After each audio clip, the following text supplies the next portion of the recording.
Termina 2-0 la sfida tra Fonte Meravigliosa e Grifone grazie alle reti di Invernali e Terzoli nel secondo tempo. Il primo a calciare verso la porta avversaria però è Ramieri per la formazione ospite, parata in due tempi da parte di Battistini, che dovrà impegnarsi molto di più su questo tiro di Scala poco più tardi.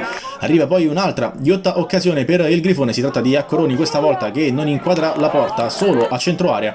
Quindi ancora Grifone in avanti che conquista questo calcio di rigore. Sul dischetto si presenta Longo che si fa ipnotizzare e calcia sul palo.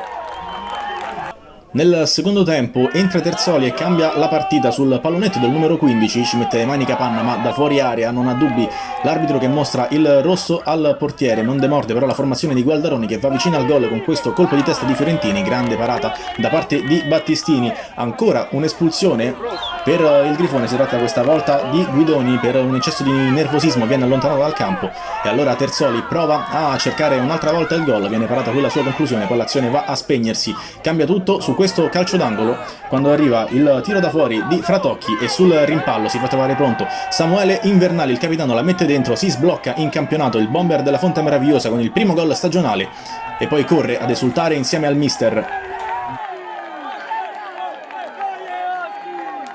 La squadra di Giacomo Buttaroni quindi riesce a trovare il raddoppio nel finale. Ancora un'azione in verticale, ancora verso Terzoli con un tocco, qui supera il neo entrato Serban, l'attaccante, e riesce a raddoppiare per i suoi. Partita praticamente conclusa. Arriva infatti poco dopo il triplice fischio dell'arbitro. La Fonte Meravigliosa festeggia un pesantissimo successo e 3 punti importanti.